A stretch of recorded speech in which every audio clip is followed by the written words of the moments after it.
All right, guys, this is Citizen Standpoint News, and I wanted to give you guys an update on some of those past audits I've performed. Specifically, the Fulton County audit that is called the Marathon Audit. I have recently checked their website and spoken with several other people. They have made all the changes that were necessary. Now, I could have very easily sued them for those violations that I caught on camera, and not to mention like stiff shouldering a journalist on a public street when you know he's there to check on you. That type of stuff, yeah, that angers me, man. But I'm going to share something with you that the last judge that I faced off with told me, and it was something that I did, man. I was convicted of a felony, damage to property over $300. And he made a good point. He said the main reasons of courts is to ensure that these things don't happen again. And I took that seriously from that judge, and I haven't busted anything that wasn't mine since then, and that's been about 14 to 15 years ago. I've taken that to heart. So when I go around and do these audits, I try and keep that in mind. So my goal as a journalist is to inform as many people as possible about what happens with our government. It's not about suing them and taking them to court, because here's the thing. They're going to have to pay my attorney's fees because they would have undoubtedly lost had I filed suit, okay? They would have had to pay the fines that would have gone to the courts, and they would have had to pay my attorneys. I wouldn't have received a single dime out of those Open Meetings Act violations. And the key thing here is that they made those appropriate changes, and they made them relatively quick. So I'm going to leave a link in the description box below to their new website, and I want you guys to take a look at it, see if you can see any differences. I think I only published a little bit of their website on the last video.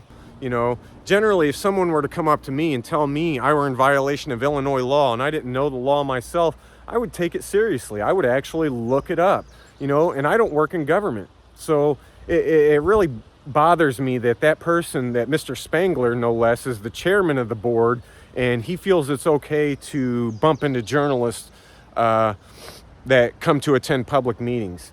I'm going to leave that video up there, man. It's got 220,000 views. They earned every one of them. I have spoken to Cindy, the sweetheart in that video, and I let her know that I am not going to be filing suit. And mainly it's because they made the appropriate changes to their website. I will test them again sometime in the future. I may actually send somebody else in there, so it's someone different, because they're obviously going to remember my face. Really, the big thing on that is 200,000 views, guys. You did that, not me. I showed up with the cameras and I knew what to look for, but the 200,000 views, that's the general public right there, buddy. And I sincerely hope you guys understand that publicity gets things done. That bad publicity can get things done. Good publicity can get things done. But it's publicity. And the only way to get publicity is to have an independent journalist show up and actually stick it to them. Because we all know that local media and national media, they're not there for the little guy. They're not there to help you out. If they were, a lot of these problems would have been corrected a long time ago. But they're all bought and paid for by God knows who. So all I know is they're not working for the people. The second update is I wanted to give a shout out to a couple of counties that I caught violating Open Meetings Act here recently and then went and attended the meetings. Now, I'm not publishing that, partly because it's not really the type of videos you guys kind of like. I personally did catch them violating Open Meetings Act. I notified either the state's attorney or the county clerk to see if they were going to make those changes. Now, one of them is Schuyler County, Illinois. Now, I went there and did an Open Meetings Act test. Everything went fine until they went into a executive session, which is where if you're not a board member, or if you're not a state's attorney, or you're not a county clerk, you leave the room, okay? So I left the room, and then I stood about 15 foot out from the door. And I had a board member come out and tell me, we need you to vacate the building. And I was like, oh, okay, really? I don't think I'm leaving.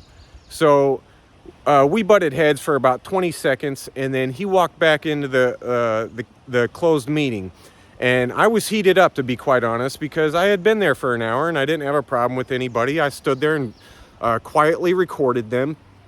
So I was itching to get back into that meeting when it opened up, and when it finally did open up, I immediately approached the state's attorney. The state's attorney beat me to the punch and told me, you were fine where you were at, I corrected him. And that is exactly what needed to be done. That's why that state's attorney is in those meetings, is to give legal advice to people that just don't know, like that board member. That board member apologized, admitted he was wrong, and corrected the behavior. So there's no need to really file suit on something like that. The second one was another place that I have audited before, but I only went to the sheriff's department, and that was Montgomery County, Illinois. All right. Now, I found an enormous amount of Open Meetings Act violations, and they were all the same one, but it's per violation. If we wanted to go by that, they were making the same mistake every month, 6 times a month. They were making the same mistake every month, 6 times a month for the past 8 years. I could have very well filed suit on them for that and bankrupted that small county. Okay, so I contacted the county clerk before I even made it there and let them know, hey, you've got some violations on here. At first, she didn't take me seriously, and then I started telling her about some of the stuff that I've caught here recently, and that the violations that they were making were pretty easy. I mean, they didn't have the physical address to the public meetings on the actual website, so it was confusing. They also had conflicting times and locations. So I notified her of that, and at first she didn't take me seriously. I was like, okay, great, I'm gonna get a video out of you then. So I decided to show up about 2 hours later to see if those changes were being made. And I gotta say, she did take it seriously. She did start to make the changes. I'm gonna check up again here in about a week, because a lot of these changes may have to do with the website, and smaller counties, they don't have the budget that these bigger governments have. So it takes them a little bit more time to make those changes. And again, I want to give them an opportunity to correct that wrong before I go and file a lawsuit or throw a fit over it. I try and be professional with what I do, guys. I hope you respect that. I know the trolls either way are going to think I'm out to get them. That's just not the case. So I wanted to give a shout out to the Montgomery County Board. That is without a doubt the friendliest board I've ever encountered.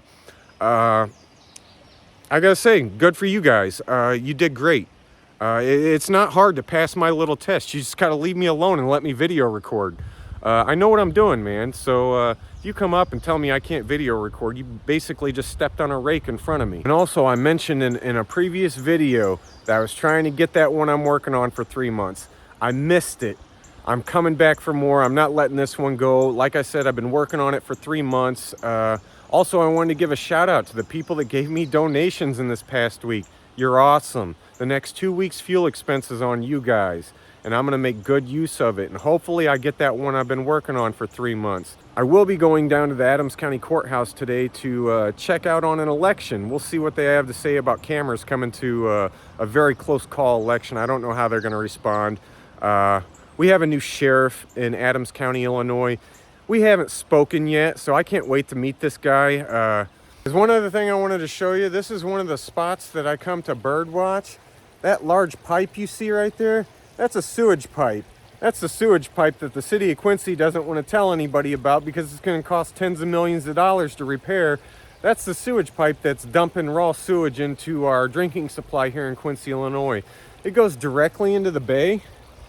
Further down here, goes around that bend, and then it leaks down there. Our city is trying to revamp our riverfront, spending tens of millions of dollars on our riverfront, but they don't seem to want to clean up the raw sewage first. They would rather get the community invested in that and spend tens of millions of dollars just downstream from here rather than fix the raw sewage going right next to where people fish. And people eat those fish, by the way. And it amazes me how many people, you'll tell them, hey, that's raw sewage right there. They don't believe you. Despite that there's actually signs on this thing that says untreated human raw waste. You know, I didn't put that sign there. I've seen people with their kids playing in this water, and right here where we're at, it's not too bad. But you go further down there where the leak is at, it's definitely not something that you want your kids playing in. So again, it amazes me how many people ignore that. I don't know. someone came up to me and told me I was standing in raw sewage, I'd probably listen to them. And one other thing I wanted to update you guys on. There is a pipeline going through central Illinois coming from the east headed west, and it is causing major issues at these county board meetings. I've been to several board meetings that were packed, they had the room packed. And normally these board meetings, guys, there might be 5 citizens in the whole room. The last several board meetings I've been to, it's been absolutely packed. I mean, they've had people standing out in the hallway, and it's all angry farmers. And I'm here for you. I side with those farmers big time, because this power company is trying to put this gas line through their property and pay them what they think their land is worth. Well, I've grown up around farmers, guys. I can tell you what, they don't like people messing with their land, and they definitely value their land higher than what you do. And I respect them a lot for that, because it's pretty simple, man. No farmers, no food. That's a very hard argument to beat. My grandfather was a farmer, and he took his land very serious. And I will tell you what, there's nothing more stubborn and more determined than a friggin' angry farmer. And to those power companies that have completely disregarded the feelings of these farmers and the legal rights of these farmers, and went behind their back with these board members, went behind their back with state agencies, shame on them. Shame on them. You need to be paying those farmers what they think their land is worth, or don't do it at all. I understand that we have to have utilities run across here, but you also have to understand that a lot of these farms have been in these families for generations, and they don't want the risk to their property or the risk to their crop, okay? The risk to their family. You're talking about running natural gas and oil through their property, okay? Oil doesn't do great with wheat and corn and soybean, okay? So for the farmers out there, which I doubt many are gonna watch this video, I stand with you guys, big time.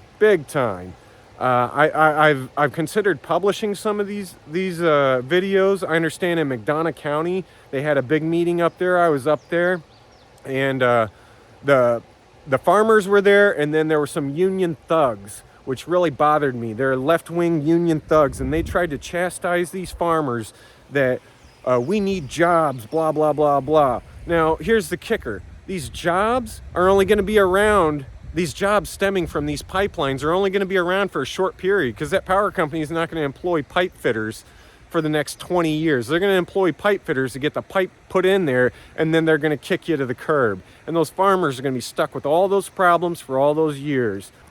If these power companies really want that land, then offer them enough money that gets them to sell. And you're going to have to accept the fact that some people aren't going to want to sell, period, end of story. So to the slick talking power company reps that were at the Montgomery County meeting, you're scum of the earth, in my opinion. You're absolute scum. Get out of here. Offer those farmers what their land is worth, or don't come back, because you guys have done nothing more than piss off tens of thousands of people. And I stand firm with those farmers not wanting to sell their land to those people. This is Citizen Standpoint News, and I hope you guys enjoy the next videos coming out. This is the only update. I don't like doing these update videos. They're kind of a pain in the butt. I don't think that many people are going to watch them. I personally rarely ever watched update videos. Most of you guys just want to see the shit show videos, and I get you on that. I really do. I just want to let you know that I'm out there auditing. I've been nice. Maybe I shouldn't be nice. If I were a jerk, I probably would have gotten some better videos. But thanks for watching, and be sure to like, share, and subscribe.